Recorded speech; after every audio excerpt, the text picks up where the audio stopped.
हम जो महालक्ष्मी व्रत रखने वाले हैं, ये 16 दिन का महालक्ष्मी व्रत है। वो उसकी दो कहानियाँ हैं। एक वो व्रत माता कुंती ने रखा था, और एक पौराणिक कथा है जो मैं आपको अभी सुनाती हूँ। प्राचीन काल में एक गरीब ब्राह्मण एक गांव में रहता था। यह नियम पूर्वक जंगल में विष्णु के मंदिर में जाकर पूजा किया करता था। उसकी पूजा देखकर भगवान ने प्रसन्न होकर उसे साक्षात दर्शन दिए। भगवान ने उसे लक्ष्मी प्राप्त करने का उपाय बताया कि वो उपाय ये है कि मंदिर के सामने एक स्त्री उपले थाप थापने आती है। सुबह आकर तुम उसे पकड़कर अपने घर चलने का आग्रह करना, और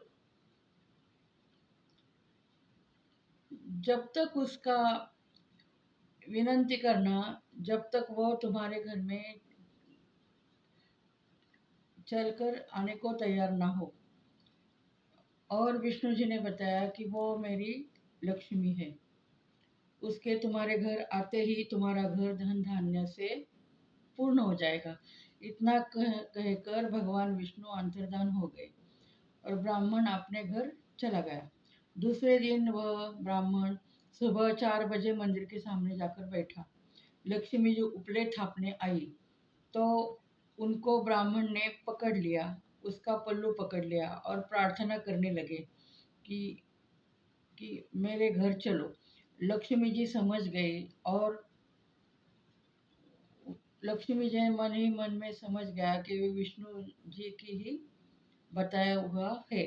तब लक्ष्मी जी बोली, तुम अपनी पत्नी सहित मेरा 16 दिन का व्रत करो, फिर 16वें दिन रात्रि को चंद्रमा की पूजा करो और उत्तर दिशा में मुझे पुकारना, तब तुम्हारा मनोरथ पूरा होगा।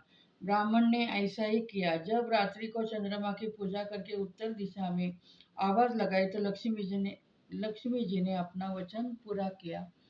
और इस प्रकार यह व्रत महालक्ष्मी के नाम से प्रसिद्ध है।